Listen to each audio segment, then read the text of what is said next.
L'horizon semble s'éclaircir pour les coopératives agricoles. Pour la toute première fois en 5 ans, le chiffre d'affaires des sociétés coopératives a en effet progressé en 2018 selon les premières estimations de l'étude Xerfi France. Ce redressement fait suite à l'amélioration des cours des principales matières premières et à l'augmentation des volumes commercialisés. Autre fait marquant récent, la réforme du statut coopératif qui devrait être mise en œuvre par ordonnance dans le cadre de la loi Egalim.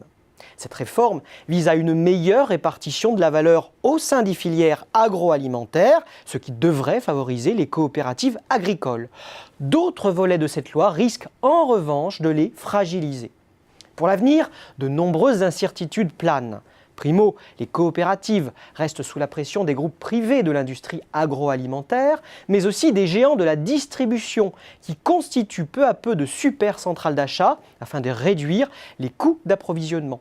Il s'agit par exemple d'Horizon, regroupant Auchan, Casino, Métro, Shiver, ou encore d'Envergure, rassemblant Carrefour, Système U, Provera. Secondo, les coopératives doivent s'adapter à la mutation de leur marché, car les Français consomment moins mais mieux. Avec le food bashing et la médiatisation des scandales alimentaires, les consommateurs se tournent vers les produits bio, sains ou éthiques. Dès lors, elles doivent non seulement renforcer leur position sur ces créneaux porteurs afin notamment d'assurer la croissance des revenus de leurs adhérents, mais aussi rééquilibrer les rapports de force avec l'aval. Pour cela, elles activent plusieurs leviers.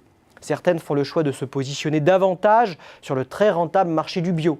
Agrial vise pour sa part de porter sa production en agriculture biologique de 3 à 10% d'ici 2025. D'autres intègrent des activités de distribution alimentaire B2C pour capter la marge de distribution. Quelques-unes mettent le cap à l'international, à l'instar d'Invivo, Agrial, Sodial, Viveschia ou Triscalia. Des stratégies de redéploiement sont également mises en œuvre. Souvent polyvalentes, c'est-à-dire diversifiées dans plusieurs filières de produits agricoles, les coopératives se multispécialisent en se focalisant sur un nombre plus restreint de filières, tout en cherchant à atteindre une taille critique. C'est le cas par exemple d'Agrial qui a progressivement absorbé les coopératives Elevir en 2011, Coralis en 2014 et Eurial en 2016 afin de se spécialiser dans les produits laitiers. Ces axes de croissance supposent néanmoins de recourir aux acquisitions de sociétés de droit privé et d'ouvrir le capital des groupes aux investisseurs, de quoi faire vaciller les fondements du modèle coopératif.